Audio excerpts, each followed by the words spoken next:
It was late April, turning into early May of 1943, when something extraordinary emerged from the chaos gripping North Africa. An olive grove not far from Tunis became the site of one of the war's most significant discoveries. Allied patrols sweeping through the collapsed German positions found it there, abandoned and waiting.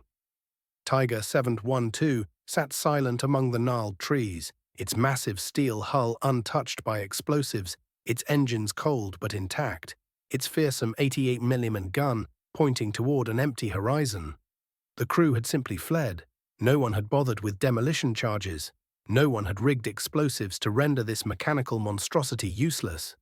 In those final desperate hours, when the German military machine was falling to pieces across Tunisia, they left behind their most terrifying weapon, whole and functional, surrendered to fate and the advancing Allies. What intelligence officers would learn from examining this 60-ton colossus would prove far more valuable than destroying a dozen Tigers in actual combat. This machine would teach them far more than battlefield encounters ever could. It would reveal not just how brilliantly German engineers could build, but also expose a crippling weakness at the heart of this seemingly unstoppable tank. Not a defect in its armor plating, not a flaw in its firepower. Something far more fundamental, an appetite for fuel so voracious that it rendered even this mighty weapon impractical for extended military campaigns. The North African fighting had ended in catastrophic collapse for the Axis. Between May 7th and May 13th, 1943, roughly 230,000 German and Italian soldiers surrendered in Tunisia. The entire Afrika Korps simply ceased to exist as an effective fighting force. The soldiers coming from Heavy Panzer Battalion 501, one of Germany's finest armored units, were among those who laid down their weapons. These men had fought in Tigers, the very machines that had terrorized Allied soldiers across North Africa. The Tigers themselves had only arrived months earlier. 3 of them rolled into Tunis on November 23, 1942, marking the first time these German heavy tanks had appeared in combat anywhere in North Africa.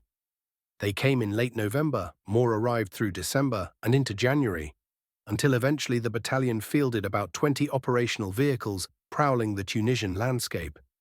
Word had already spread about these machines. Soviet forces fighting far to the east near Leningrad had already encountered them and come away deeply impressed and deeply afraid. Red Army reports spoke of tanks that could destroy the T-34, the tank the Soviets trusted most, from ranges exceeding 2,000 meters, distances where Soviet gunners couldn't possibly fire back effectively. The 88mm gun mounted on these Tigers had started its life as an anti-aircraft weapon before German designers converted it for anti-tank work. At those extreme ranges, with that gun, no Allied tank could touch them from the front. American commanders first heard warnings about these super-heavy tanks in early February 1943. British intelligence passed along descriptions that sounded almost unbelievable to soldiers accustomed to dealing with Panzer IIIs and Panzer IVs. These reports claimed tanks weighing over 55 tons, frontal armor a full 100 millimeters thick, main guns capable of destroying Allied tanks from more than 2 kilometers away. Many American tankers dismissed it as exaggeration or British war propaganda. They would soon discover the reports had actually understated the problem. On February 14, 1943, German forces struck hard at American positions in central Tunisia during what they called Operation Frühling's Wind.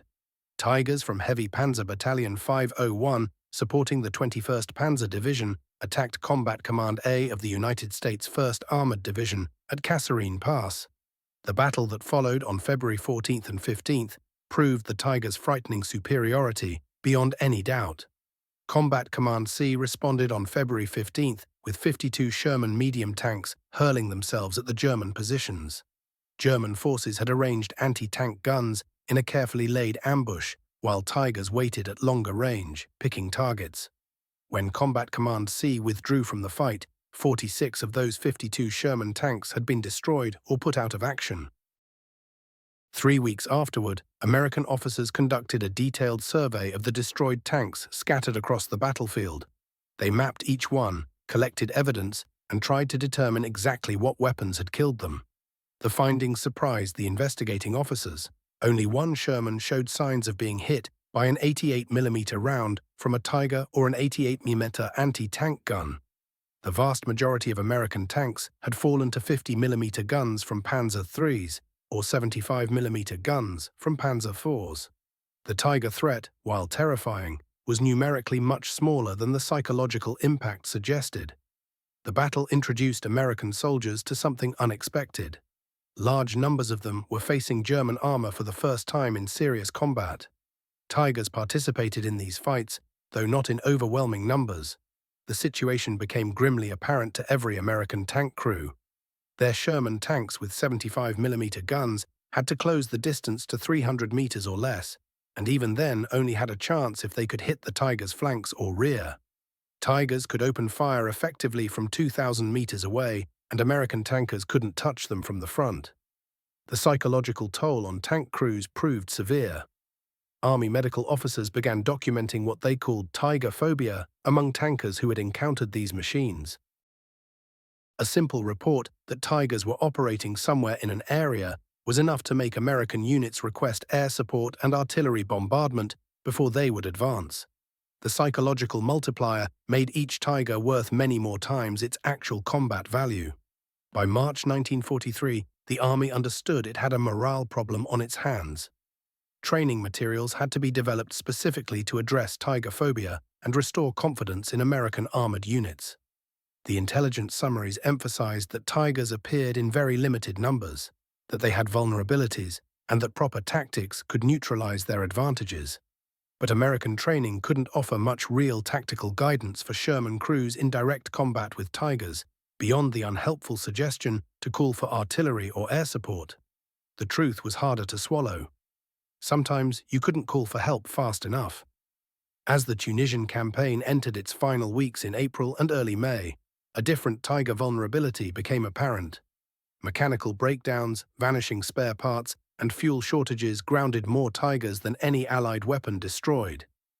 Heavy Panzer Battalion 501 had arrived in Tunisia with 20 Tigers and 16 Panzer III support tanks. By the end of April, only a handful remained operational. The rest sat abandoned or destroyed by their own crews as German forces disintegrated. The battalion's war diary, later captured by British forces and shared with American intelligence, told the story week by week. December entries showed 20 Tigers ready for action when they arrived. By December 28th, only 14 were operational. 8 sat down for mechanical repairs. Spare parts didn't exist. Fuel supplies arrived unpredictably and never in adequate quantities. Each Tiger consumed fuel at enormous rates, and the North African supply system couldn't keep pace. By January 30th, 1943, the number had fallen to 11 operational Tigers.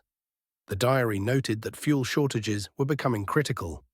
Each Tiger demanded constant supplies of fuel, lubricants, and spare parts that German logistics in North Africa simply could not provide consistently. March entries reported only 6 Tigers still running. The rest were broken down from mechanical failure or immobilized by fuel shortages. Requests for spare engines were denied. Headquarters reported that no engines existed anywhere in the theater. By April 20th, the diary entries reflected desperation. Allied attacks were smashing through German defensive lines everywhere. Orders came to retreat, but fuel supplies only permitted limited movement. Many Tigers would have to be left behind. Demolition teams couldn't destroy all the equipment fast enough. Some vehicles would inevitably fall into Allied hands intact. Tiger 712 never got its demolition charges. Its crew, facing overwhelming Allied pressure and running nearly empty on fuel, abandoned it in an olive grove near Tunis. Whether they expected demolition teams would reach it later, or whether they simply fled to survive, nobody ever determined for certain. The complete military collapse left many such questions unanswered, swallowed by chaos and confusion. On June 9, 1943, a lieutenant named Soule, serving with the 104th Tank Workshop of the Royal Electrical and Mechanical Engineers, documented the discovery of Tiger 712. His report noted the tank was sitting functional and intact in an olive grove alongside other abandoned German vehicles, including at least 2 additional Tigers and a Panzer III. The grove appeared to have served as some kind of field workshop, with one Tiger's engine covers already removed, possibly for repairs that would never come. One Tiger had been demolished completely, but Tiger 712 had escaped that fate. The discovery sent ripples of excitement through Allied intelligence communities. Colonel George B. Jarrett, heading the Foreign Material Branch at Aberdeen Proving Ground in Maryland, received word that American forces had secured an intact Tiger. This represented a once-in-a-lifetime intelligence opportunity. For months, Allied forces had fought Tigers without fully understanding their real capabilities or real limitations. Now they possessed one to examine, measure, test, and analyze with complete thoroughness. The recovery operation itself demonstrated exactly how extraordinarily heavy and large the Tiger truly was. Combat configuration weight came in at 56.9 tons. American M31 tank recovery vehicles had been designed to recover 30-ton Sherman tanks. Moving the Tiger required multiple recovery vehicles working together, bulldozers, and specialized heavy equipment brought together for a single purpose. The convoy transporting Tiger 712 from the capture site to Tunis port moved mainly at night to avoid any remaining Luftwaffe activity.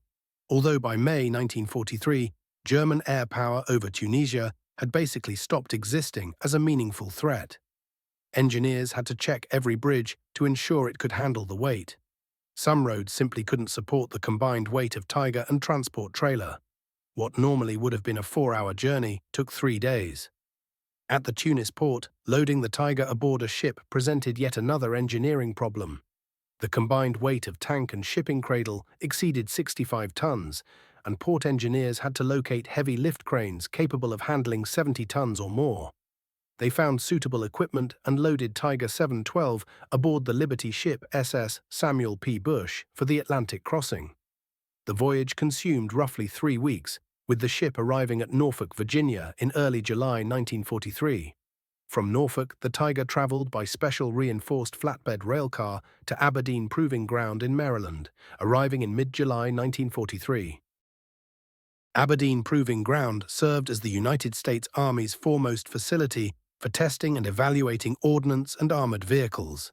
Engineers and intelligence officers had spent months getting ready for this moment, studying captured German technical manuals, translating operating documents, and assembling all available battlefield intelligence reports.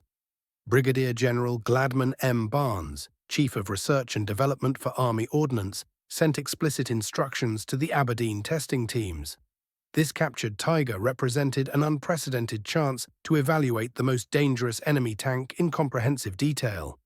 Testing would be all-encompassing, covering armor protection, armor effectiveness, mechanical reliability, mobility characteristics, and critically logistical demands, including fuel consumption and operational range. Initial inspection revealed sophisticated German engineering throughout. The Tiger employed interleaved roadwheel arrangements with torsion bar suspension, providing superior weight distribution and exceptional cross-country performance. The Maybach all-VAR transmission featured 8 forward gears and 4 reverse gears, allowing the Tiger to move backward nearly as fast as forward, a useful characteristic for defensive fighting. The famous 88mm KWK 36L56 gun could fire armor-piercing rounds at muzzle velocities exceeding 900 meters per second with exceptional accuracy. The Tiger's armor protection genuinely impressed American engineers.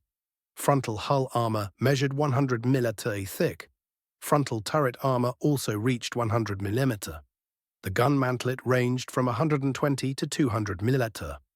Side hull plates were 60 mm thick, with side superstructure armor at 80 mm. This armor arrangement made the Tiger effectively invulnerable to most Allied anti-tank weapons when engaged head-on. But Aberdeen engineers noticed something in the German technical specifications that demanded their immediate attention. Fuel capacity and consumption figures raised serious questions about whether the Tiger could really sustain operations over extended periods. The tank carried 532 liters of fuel, approximately 140 United States gallons, distributed among 4 fuel tanks located in the rear compartments. The Maybach HL230 12-cylinder engine produced 690 horsepower, substantial power but barely adequate for a 56.9-ton weight. German operating documents captured with the tank specified an operational range of 195 kilometers on roads under ideal conditions. roughly 121 miles. Off-road range was listed as 110 kilometers, approximately 68 miles. These figures immediately concerned American engineers familiar with Sherman operational ranges. Even accounting for the Tiger's greater weight, the operational range seemed remarkably limited. The testing program at Aberdeen ran from July 1943 through January 1944, 6 months of intensive evaluation covering every aspect of Tiger performance.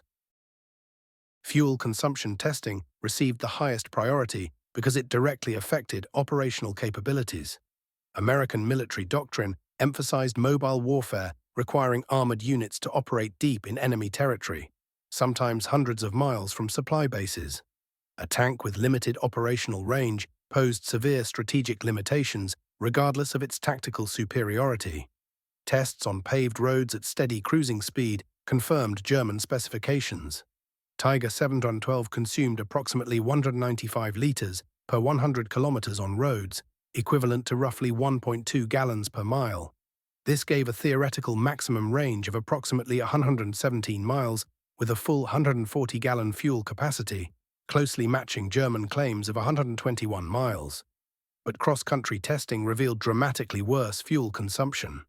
Aberdeen's rough terrain course included hills, mud, sand, water crossings, and obstacles simulating realistic combat conditions.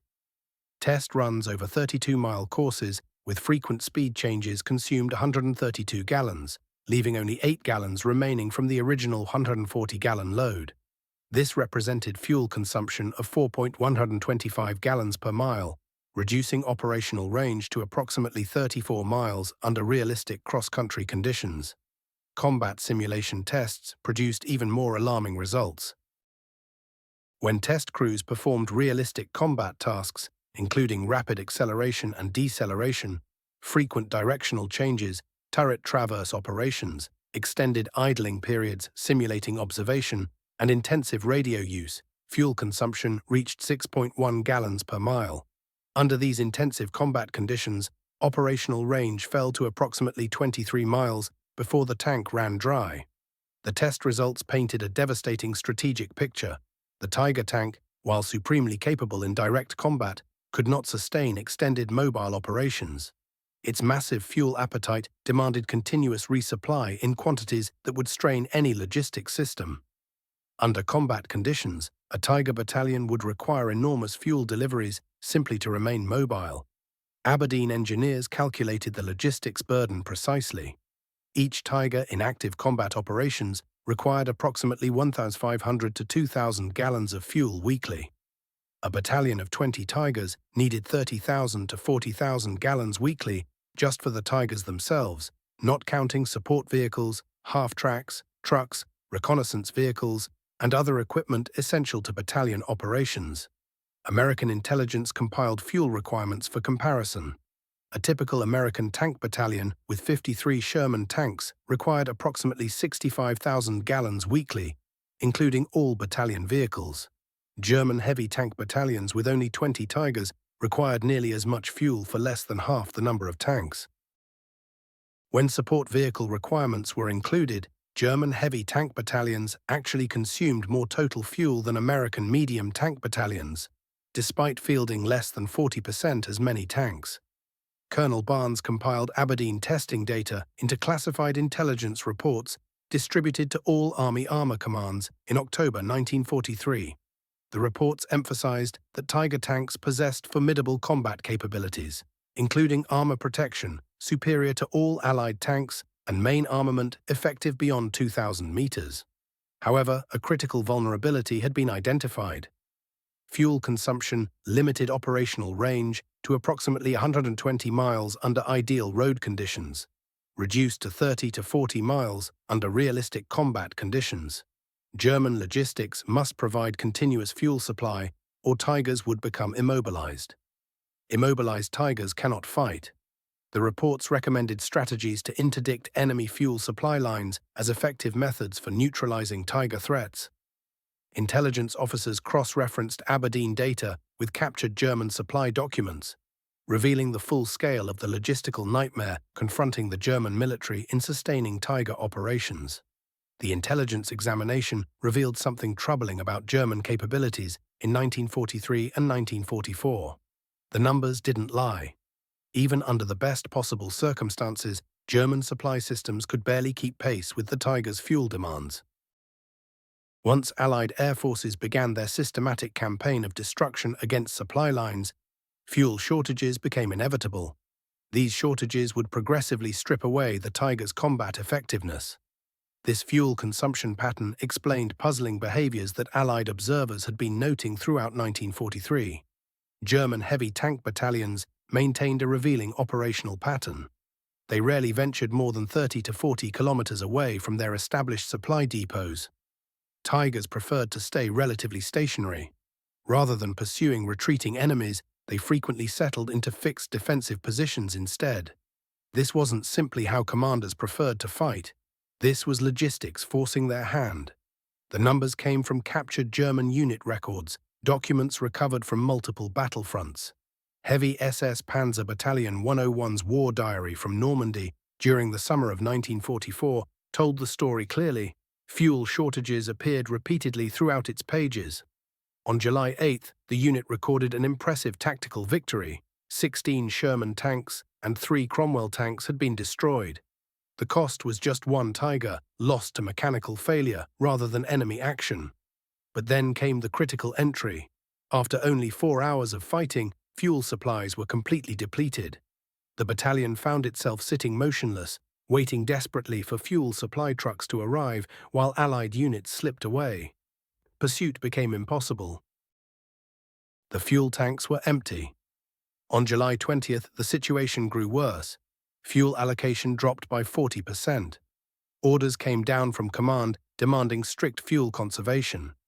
Tigers received new restrictions: defensive positions only, no offensive operations whatsoever. Not until the fuel situation improved. By August 6th, the crisis had become undeniable. 3 Tigers had to be abandoned during the withdrawal from the Falaise pocket. Each tank remained mechanically sound. Engines could still run. Transmissions functioned properly. But the fuel tanks contained nothing.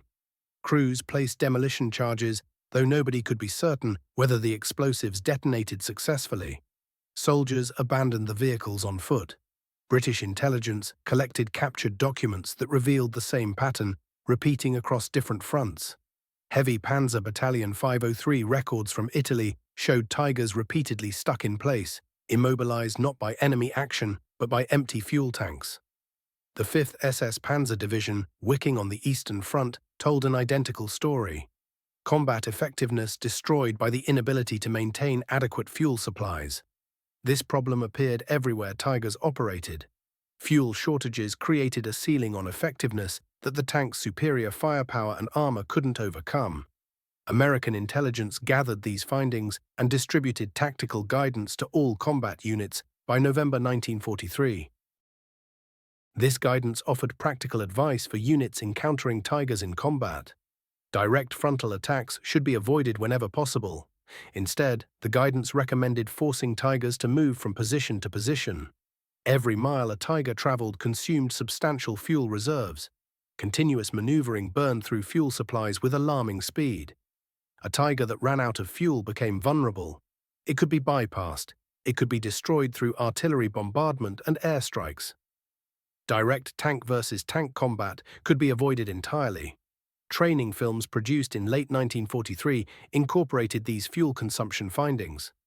One film titled Understanding German Heavy Tanks presented the mathematics clearly.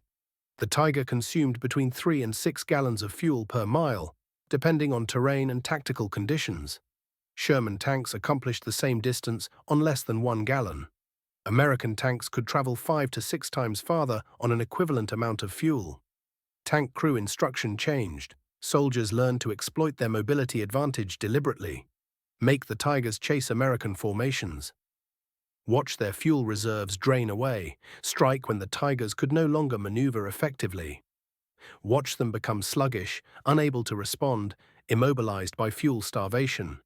The Normandy campaign in summer 1944 validated everything the Aberdeen analysis had predicted. As Allied forces broke out from their beachhead positions in July and August, something became apparent. German armored units found themselves paralyzed. Heavy panzer battalions equipped with Tigers and Panthers sat completely immobilized. This wasn't battle damage. These weren't tanks crippled by enemy weapons. These were vehicles immobilized by empty fuel tanks.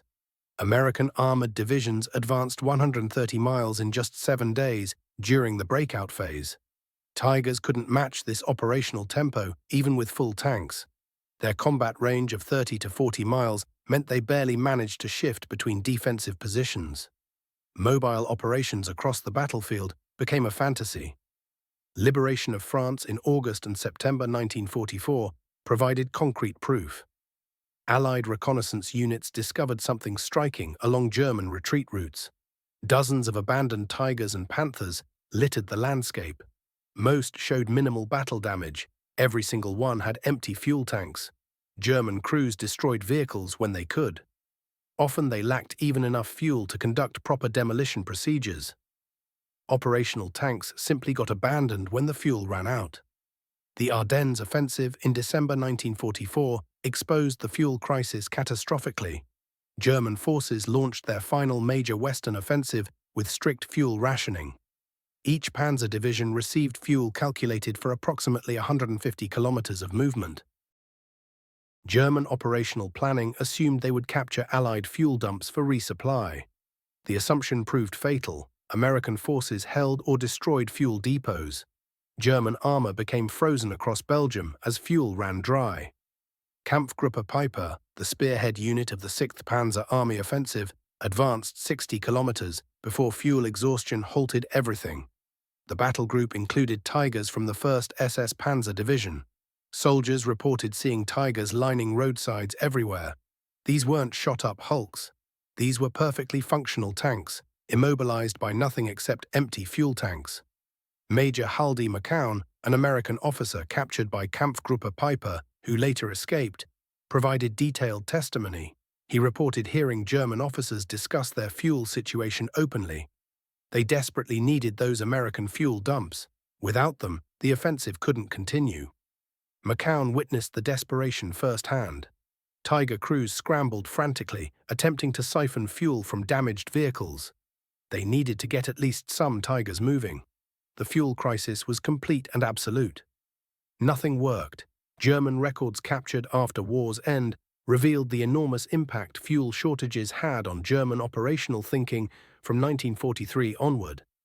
Each Tiger consumed approximately 300,000 gallons of fuel across its entire service life. That same fuel quantity could have powered 7 Panthers or 18 Panzer IVs. Germany had made a strategic choice. Concentrated firepower over distributed capability. When fuel supplies began shrinking, the price became catastrophic operational paralysis. The final American assessment, prepared by Army Ordnance in March 1945, reached a definitive conclusion. The Tiger represented exceptional design for individual combat performance, exceptional design for destruction in one-on-one tank engagements, but it represented catastrophic failure in logistical sustainability. The fuel consumption figures told the story. Approximately 1.2 gallons per mile on roads, 3 to 6 gallons per mile under combat conditions. These numbers made the Tiger operationally unsustainable in extended campaigns. German industry possessed the capability to produce these tanks. German military possessed skilled tankers to crew them. German logistics possessed no capability to fuel them adequately, particularly when Allied air forces systematically interdicted supply lines. After the war concluded, Allied interrogators questioned captured German tank designers and engineers. Henschel engineers who had developed the Tiger admitted something significant. Fuel consumption concerns had been raised during the design phase. Military leadership had overruled these concerns. Erwin Aders, a senior engineer at Henschel, testified to Allied interrogators in May 1945. Engineers had calculated during design that Tiger fuel consumption would restrict operational range to approximately 120 kilometers on roads. In combat conditions, significantly less. This analysis had been reported to Wehrmacht procurement officers. They acknowledged the limitation. They insisted that the Tiger's combat superiority would enable quick, decisive victories. Before fuel shortages became problematic, history proved them spectacularly wrong. Dr. Ferdinand Porsche, whose competing Tiger design had been rejected in favor of Henschel's version, provided additional testimony. Both designs suffered from excessive fuel consumption, Porsche explained. His design used a gasoline-electric drive system that proved even less fuel-efficient than Henschel's mechanical transmission. Engineers understood clearly that no heavy tank weighing 55 to 60 tons could achieve reasonable fuel economy with 1942 technology. Military leadership demanded the heaviest armor and most powerful gun, regardless of logistical consequences. The outcome was inevitable. A tank that dominated individual battles couldn't sustain campaigns. The Tiger's fuel consumption became a prominent teaching example in post-war military education. The United States Army Command and General Staff College integrated it extensively into logistics courses. The lesson was fundamental.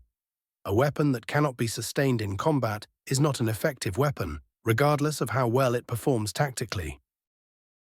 The Tiger tank, despite its fearsome reputation and genuine tactical superiority, proved this principle through countless examples scattered across European battlefields. Superior tactical performance without logistical sustainability equals strategic failure. Tiger 712 remained at Aberdeen Proving Ground as a training exhibit until 1989. For 46 years, it served as a physical reminder of logistics' importance in armored warfare. The tank that had intimidated Allied crews in 1943 became a classroom tool. It taught the critical relationship between tactical capability and strategic sustainability. Generations of American armor officers studied it. They learned lessons about balancing firepower, protection, and mobility with sustainable logistics. In 1989, Tiger 712 was loaned to Germany for restoration and display. Eventually, it returned to the United States. Today, it resides at Fort Moore, Georgia, formerly known as Fort Benning, as part of the United States Army Armor and Cavalry Collection. The left side of the hull and turret remain cut open for instructional purposes, revealing internal components to students. It stands as both monument and teaching tool. It represents German engineering excellence that disregarded operational sustainability constraints. The capture and testing of Tiger 712 provided intelligence that fundamentally shaped Allied tank tactics for the remainder of World War II.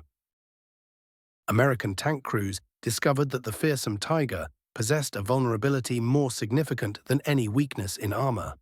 It consumed fuel at rates that made sustained mobile operations impossible when facing Allied air interdiction and systematic attacks on German supply lines. Understanding this vulnerability allowed Allied forces to develop effective counter-tactics that neutralized Tiger advantages without requiring equivalent armor or firepower.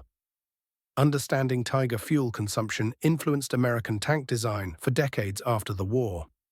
The M48 Patton tank developed in the 1950s achieved better than 1 mile per gallon fuel economy despite weighing 47 tons and mounting a powerful 90mm gun. American engineers remembered that mobility depends fundamentally on fuel efficiency. Fuel efficiency demands disciplined engineering choices. Multiple competing requirements must be balanced. The lessons from Tiger 712 ensured that operational range remained a critical design parameter for all subsequent American armored vehicles.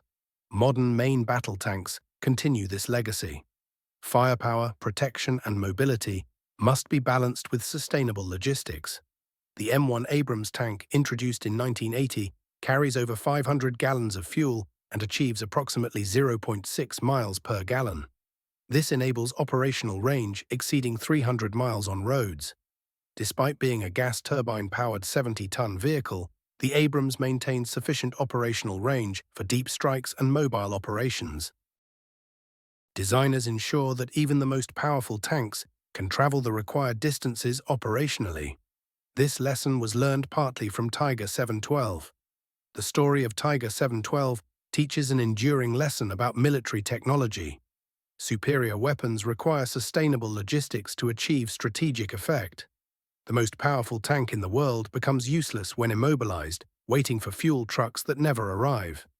German engineering created a tactical masterpiece in the Tiger. German logistics could not sustain it in extended operations against enemies who controlled the air and systematically destroyed supply infrastructure. Allied forces exploited this vulnerability ruthlessly and effectively. Colonel George B. Jarrett supervised all captured German equipment evaluation during and after the war. In June 1945, he wrote a summary assessment capturing 3 years of testing and analysis. The German Tiger tank achieved everything its designers promised tactically. It provided superior armor protection, devastating firepower at long range, and excellent crew protection. But it failed strategically because it violated a fundamental military principle: any weapon system must be sustainable in extended combat operations. The Tiger's fuel consumption, mechanical complexity, and extraordinary logistical demands made it ultimately unsustainable in prolonged warfare. Germany built an army around weapons it could not adequately support logistically. The Tiger exemplified this failure perfectly. Brilliant tactical capability cannot overcome inadequate strategic logistics. The Tiger proved this truth in thousands of burning and abandoned hulks scattered across Europe from Tunisia to Berlin. Tiger 712 sits today in climate-controlled storage at Fort Moore, Georgia. Its 88mm gun remains silent forever. The Maybach engine that consumed fuel so voraciously will never run again. But the lessons it taught continue resonating through every armor school, every logistics course, every staff college studying modern mechanized warfare. The principles are timeless and universal. The tank that intimidated Allied crews in 1943 became the teacher that shaped modern armor doctrine, not through its considerable strengths, but through its greatest weakness. The Tiger could dominate any single battlefield through superior firepower and protection, but it couldn't reach distant battlefields. It couldn't sustain extended operations far from supply bases. It couldn't survive the systematic fuel starvation that Allied air power and logistics targeting inflicted on German forces. A tank that travels only 120 miles on a full tank of fuel under ideal conditions, reduced to 30 miles under combat conditions, cannot win wars spanning entire continents. Germany learned this lesson through thousands of abandoned Tigers, from North Africa to Normandy, to the Ardennes to Berlin. America learned it through systematic testing of Tiger 712 and built an armored force that prioritized operational sustainability alongside combat capability. In mechanized warfare, the side that can sustain operations across distance and time wins. The Tiger forgot that fundamental rule. History never forgave the oversight. The capture and testing of Tiger 712 ensured that Allied forces understood completely. Firepower means nothing without fuel to reach the battlefield. Armor protection means nothing without mobility to exploit tactical success. The best tank in the world means nothing without logistics infrastructure to sustain it across extended campaigns in hostile territory under enemy air attack. Tiger 712 stands today as both monument and teacher. Monument to German engineering ambition that exceeded logistical reality and strategic sustainability. Teacher of the enduring principle that warfare requires sustainable systems engineering, not merely superior weapons. The most powerful weapon becomes an expensive mobile sculpture when it cannot move to the next battle. The Tiger tank proved that lesson less definitively and repeatedly across European battlefields. The Americans who captured and tested it learned that lesson completely and incorporated it into doctrine. Modern armored forces remember that lesson constantly. The 60-ton steel beast that once terrorized battlefields now teaches quietly in a Georgia museum. Its greatest contribution to military history wasn't the enemy tanks it destroyed in combat. It was the understanding it provided about the essential relationship between tactical excellence and strategic sustainability. In that paradox lies the complete story of Tiger 712, the most dangerous tank in the world, ultimately defeated not by superior enemy weapons, but by its own insatiable appetite for fuel that German logistics could never adequately satisfy.